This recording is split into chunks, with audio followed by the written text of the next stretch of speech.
박희락 교수입니다. 우선 신축년 새해 복 많이 받으십시오. 2020년은 매우 다사다난했고 불안한 한 해였습니다. 2021년은 이보다는 조금 더 안정되면서 좋은 일이 일어나기를 기원하면서 첫 번째 동영상을 한번 소개해 드리고자 합니다. 제가 2021년 새해 첫 유튜브로서 무엇을 말씀드릴까 상당히 좀 고민을 했습니다. 그러면서 제가 내린 결론은 현 시대 지식인, 여론 주도층, 상식 있는 국민들의 고민을 반영하는 그러한 내용이 되어야 되겠다 이렇게 생각을 했습니다. 또 제 스스로 어떤 고민과 또 독려하고 있는 데 대한 다짐도 넣었으면 좋겠다 이런 생각을 했습니다. 그리고 더욱 많은 지식인, 여론 주도층, 상식 있는 국민들로 하여금 안보에 동참하도록 말씀을 드려야 되겠다 하는 그런 취지에서 한번 선택을 해 봤습니다. 그래서 율곡 이 선생과 태계 이황 선생의 비교로서 신축년을 시작하고자 합니다. 현재의 상황에서 조선시대에 위대했던 두 분의 석학, 율곡과 태계를 정확하게 평가하기는 어려울 것 같습니다. 아마 왜곡의 위험도 없지 않으리라고 봅니다. 그러나 현 시대 지식인 엘리트들의 고뇌를 언급하는 데 있어서 두 분을 활용할 필요가 있다 이렇게 생각을 했습니다. 그래서 기본적으로는 사실에 기초하지만 두 분의 특성을 상징화해서 대조적인 측면을 좀 더 과장되게 말씀드리고자 합니다. 대비를 하고자 하는 주제는 세 가지입니다. 현실 참여냐, 현실 달관인가, 애국이 중요하냐, 또는 개인이 중요하냐, 어려워도 시도할 것이냐, 아니면 안 될 것을 알고 아예 체념할 것이냐. 저는 전자를 율곡 이에 대입시켰고 후자는 이황, 이태계에 대입시켰습니다. 대부분 중도를 말씀하실 겁니다. 그러나 저는 중도는 고민도 책임도 없는 답변이라고 저는 생각합니다. 이와 관련해서 저는 우리 사회에 함께 정답을 찾아가는 디스커션도 매우 중요하지만 상반된 두 개의 견해를 갖고 열띤 토론, 디베이트를 벌려서 진실을 찾아나가는 그것도 굉장히 중요하다고 생각을 했습니다.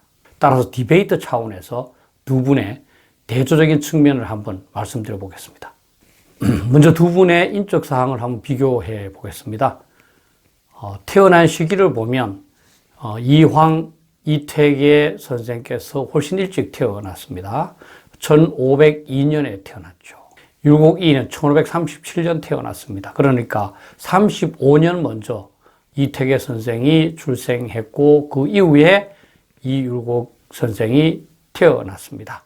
그러나 이태계 선생은 좀 더 오래 살았기 때문에 죽은 시기는 이태계 선생이 13년 정도 빠르고 말았습니다. 율곡 선생이 경기도고요. 그 다음에 태계 선생은 경북 안동입니다. 여러분들 잘 아시다시피 율곡 선생은 2기 1원론을 주장을 했고 태계 선생은 2기 2원론을 주장을 했습니다. 율곡 선생은 9번 장원했다시피 매우 영특했습니다. 그런데 태계 선생은 2등으로 급제했을 뿐만 아니라 32살의 늦은 나이였습니다. 또 율곡 선생은 벼슬이 훨씬 더 높았습니다. 이조판서, 호조판서, 병조판서까지 했습니다. 그런데 이 태계 선생은 벼슬은 조금 낮게 했고 또 나중에는 거의 맞지 않으려고 사양을 했습니다. 이제 시호는 율곡 선생은 문성, 그리고 태계 선생은 문순 이렇게 받았습니다. 요약을 하면 이율곡 선생은 학문하고 관직을 병행을 했다고 할 수 있습니다. 그런데 태계 선생은 학문 쪽에 훨씬 더 높은 비중을 뒀다 이렇게 볼 수 있습니다. 그래서 현재 우리한테 두 분 다 높게 숭상되고 있습니다만 율곡 선생은 5,000원짜리 그리고 태계 선생은 1,000원짜리의 존량이 새겨져 있습니다. 대체적으로 많은 사람이 이용하는 돈에 있는 분이 더욱더 우선적이라고 봤을 때 태계 선생을 현 시대는 더욱더 높게 평가한다 이렇게 볼 수 있습니다. 그럼 태계 선생의 생애를 한번 보겠습니다. 학문적 깊이가 굉장했습니다. 우리나라뿐만 아니라 동양 차원에서 유명했고요. 그래서 이자로까지 추앙되기도 했습니다.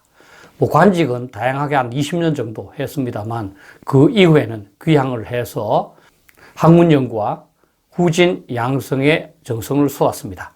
관직에 나가도 잠시에 그쳤고 대부분 사양했으며 어쩔 수 없이 나갔을 때는 중앙무대보다는 군수 등의 외직을 선호했었습니다.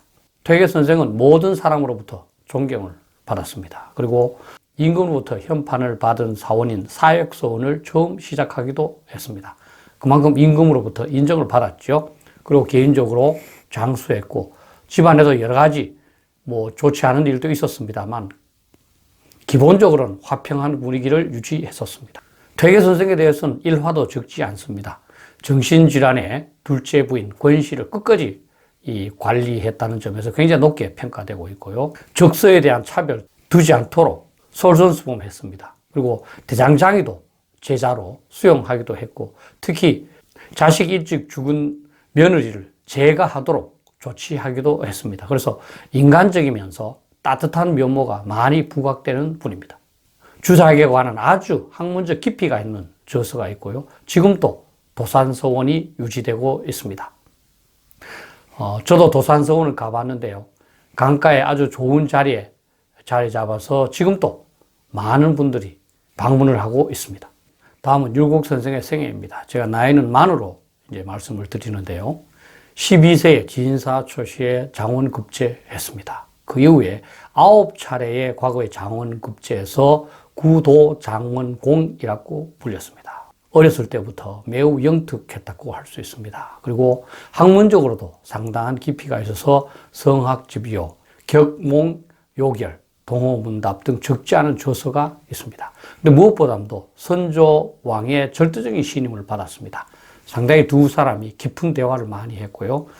병조판서, 이조판서, 대사헌, 부제학 등 중요지책을 두루 섭렵했습니다.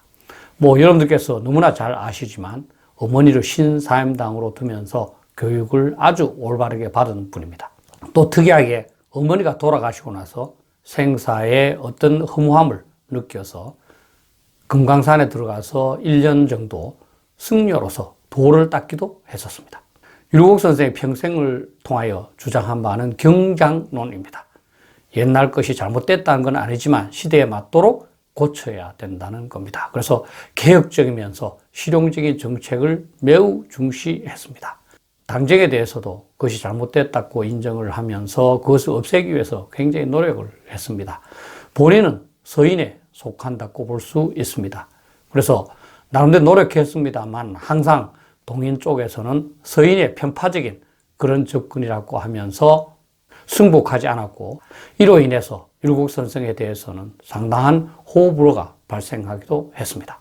율곡 선생은 이황 선생보다 30몇 살이 적기 때문에 상당히 존경을 했습니다. 한 번 방문한 적도 있습니다. 1558년 21살 때였는데요. 그때 방문을 해서 나름대로 퇴계 선생하고 깊은 대화를 나눴고 그 이후에도 계속 서신 등으로 상당히 활발한 교류를 했으며 퇴계 선생도 율곡 선생을 매우 높게 평가해서 아주 깊이 있는 그런 답변을 하기도 했었습니다.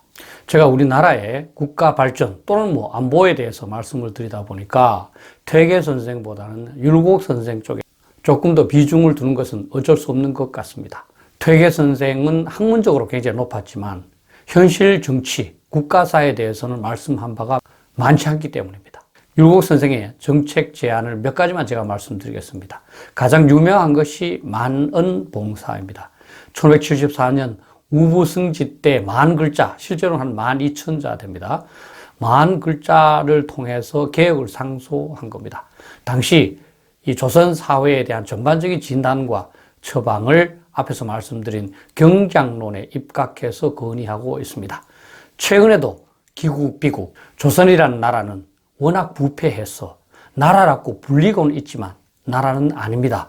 라는 말이 현 시대에 적용해서 자주 사용되고 있습니다. 또 여러분들 잘 아시다시피 시무육조가 있습니다. 시무육조는 돌아가시기 1년 전인 1583년 병조판서 때 이 경륜장에서 제시한 내용입니다. 현명하고 능력 있는 신하를 임명하십시오. 군인을 양성을 하십시오. 국가의 재정을 충족시키십시오. 그리고 국경을 튼튼하게 하십시오. 전쟁 수행력을 준비하십시오. 그리고 국민들을 교화하십시오. 이 6가지 사항이 됩니다. 그 중에 10만 양병설이 포함되어 있습니다. 율곡 선생은 이것을 굉장히 중요하게 생각을 해서 돌아가시기 전까지도 계속적으로 강조했다고 합니다. 그러나 선조는 이것을 듣고 크게 감동받지 않고 그냥 흘러들었다고 합니다. 최근 조은살이라는 사람이 시무6조를 현 시국에 적용해서 시무7조라는 글을 써서 공개하기도 했었습니다. 간단하게 말씀드렸습니다만 율곡과 퇴계와 율곡 두 분 다 학문적 깊이, 국가에 대한 충성심, 백성에 대한 사랑, 인격 등에서 타의 모범이 되는 진짜 저는 위인이라고 생각을 합니다. 그런데 이 두 분의 행보와 관련해서 우리한테 주는 논쟁점이 있습니다. 율곡은 적극적으로 현실에 참여해서 현실을 개선하고자 노력했습니다. 그런데 퇴계는 학문적 정진에 더욱 중점을 뒀습니다. 이 유튜브를 보시는 국민 여러분, 여러분들은 어느 쪽을 선택하시겠습니까? 또는 현 시대의 지식인, 엘리트, 상식 있는 국민들은 어느 쪽을 선택해야 된다고 생각합니까? 그것이 제가 오늘 여러분들한테 드리려고 하는 질문이고 오늘 이 유튜브를 만든 이유라고 할 수 있습니다. 결과적으로 보면 율곡 이에 대해서는 호불호가 존재합니다. 또 학문적 노력도 공직을 수행하느라 깊게 하지 못했고 중단할 수밖에 없었습니다. 나라 걱정 때문에 조기에 사망한 것도 사실입니다. 이황, 이퇴계에 대해서는 대부분이 존경합니다. 그리고 학문적 성취도도 높고 또 개인적으로 충분한 수명을 누렸습니다. 저는 개인적으로는 이황이 더욱 현명한 인생을 살았다고 생각을 합니다. 자, 그렇다면 국가 차원에서 한번 보시죠. 우리 대한민국과 같은 나라에 율곡 같은 사람이 많아야 한다고 생각하십니까? 퇴계 같은 사람이 많아야 된다고 생각하십니까? 여러분들은 여러분들 자식들한테 율곡과 같은 사람이 되라고 말씀하시겠습니까? 아니면 퇴계 같은 사람이 되라고 말씀하시겠습니까? 외람되지만 제 생각에는 더욱 많은 지식인, 엘리트, 상식 있는 국민들이 율곡 선생의 길을 따를 때 2021년은 2020년에 비해서 훨씬 더 안정되고 또 훨씬 더 좋은 일이 많이 일어나지 않을까 이렇게 생각을 합니다. 감사합니다.